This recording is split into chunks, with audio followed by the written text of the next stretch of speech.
there. He has one hand on history here in Vienna. There's Grace, his wife, looking on. She's never seen him race before in the flesh, remember. What a moment for her, what a moment for the children. The pace car has gone, we've lost the laser. He's getting quicker. It's now all down to Eliud and the pacemakers. The gloves are off. He's getting quicker. He's racing right now. This is racing. Well, this is true racing. Shalane knows what this feels like through the streets of Central Park in New York, whether it's in Berlin or London. But today is all about Vienna. Today is all about Eliud Kipchoge. We're down to the last couple of minutes to bring him home. Ed, some final thoughts from you. I'm overjoyed that particularly this man has got to do this. It's not just the barrier being broken, it's something that has existed in this person's head for so long, and it's so gratifying to watch him achieve that. He's almost there. He can see the finish line. That's the view from Eliud Kipchoge. You can see the finish line where we are looming into view. 1:57 and approaching 1:58. I think we can say with some certainty there now that he's going to do it. He's going to do it. He's going. Just tell him to move away. Come on, he says. Come on, this is it. Shalane, a final thought from you. This is incredible. Eliud's performance is such a gift to the world. His running is a gift to all of us.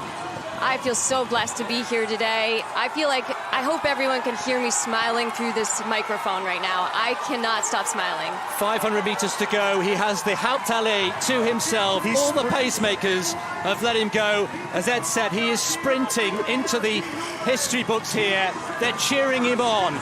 400 meters to go. Let's bring him home. This is history unfolding on the streets of Vienna this morning. It's a Saturday run like we've never seen before. Listen at the noise. The crowd getting right behind him. Goodness me, 300 meters to go. He can see the finish line here. Neil Armstrong we had on the moon in 1969. We had Roger Bannister, the 4-minute mile 65 years ago. Edmund Hillary, the first man to climb Everest in 1953. We have 1 minute to go. Eliud Kipchoge is on his way here. It's not going to be a minute. This humble farmer who used to run 2 miles to school every day and back. He used to go to the nearest town on his bike to sell milk at the local market. And now, through hard work and discipline, he's pointing. Come on, he says.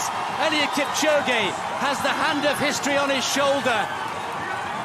He has less than 200 meters to go. Eliud Kipchoge, let's keep an eye on the clock, into the final 20 seconds. Eliud Kipchoge on his shoulder. 140, the unofficial time. There's his wife. Eliud Kipchoge storms into the history books in Vienna. 1:59.40, the unofficial time. The first man to run a marathon in under 2 hours. One final lung-busting stride for Kipchoge.